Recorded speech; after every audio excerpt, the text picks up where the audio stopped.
நேற்று பொள்ளாச்சி போயிட்டு வந்துட்டு இருந்தாங்க. வர வழியில் காடை முட்டை விற்றுட்டு இருந்தாங்க. சரி அதை வாங்கிட்டு வந்தேன். 50 ரூபாய்க்கு 12 காடை முட்டை வாங்கினோம். அதை வச்சு சிம்பிளாக ஒரு டிஷ் பண்ண போகிறோம். வாங்க வீடியோக்குள்ளே போகலாம். 12 முட்டையில் 6 முட்டை தான் இப்போ நம்ம வேக வைக்க போகிறோம். எங்கள் ஊரில் 12 முட்டைக்கு 50 ரூபா. ஓகே, உங்கள் ஊரில் எவ்வளோன்னு கமெண்ட்டில் சொல்லுங்கள். அடுத்ததாக காடை முட்டையை வேக வச்சு எடுத்தாச்சு. அடுத்தது வெங்காயம், தக்காளி, பச்சை மிளகாவை மேஜிக் பண்ணி வெட்டி. இதுதாங்க பெரிய வேலை. பெரிய முட்டை ஓட்டை கூட ஈஸியாக எடுத்துடலாம். ஆனால் இந்த சின்ன முட்டை ஓட்டை எடுக்கிறதுக்குள்ளே படாத பாடுபட்டுட்டேங்க. இதே மாதிரி காடை முட்டையோட ஓட்டை நீங்கள் தொளிச்சிருக்கீங்களான்னு கமெண்ட்டில் சொல்லுங்கள். 6 முட்டை தொளிக்கிறக்கே நான் இவ்வளோ கஷ்டப்பட்டேன். வில்லேஜ் குக்கிங் சேனலில் 1000 முட்டை எப்படி தான் தொளிச்சாங்களோ. சரி விடுங்க, அதெல்லாம் பார்த்தா சாப்பிட முடியுமா? ஒரு வழியாக எல்லா முட்டையும் தொளிச்சாச்சுங்க. சரி சமைக்க போகலாம் வாங்க.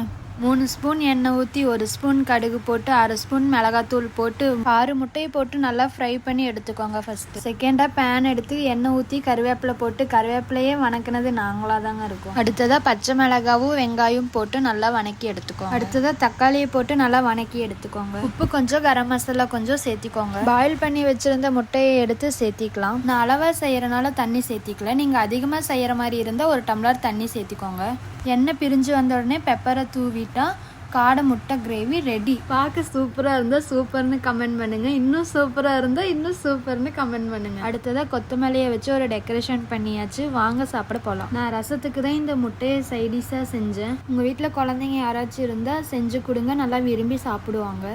இப்போ முட்டையை எடுத்து டேஸ்ட் பண்ணி பார்க்கலாம் எப்படி இருக்குன்னு. நல்லா சூடாக இருக்குங்க, ஆனால் உடம்புக்கே சூடுன்னு சொல்கிறாங்க. காடை முட்டை சூடுன்னு சொன்னாங்க. சரி ஒரு முறை தானே சாப்பிட்றோன்னு சரி சாப்பிட்டு பார்ப்போம். டேஸ்ட் வைஸ் ஓகே தாங்க, நார்மல் முட்டை மாதிரி தாங்க இருந்துச்சு.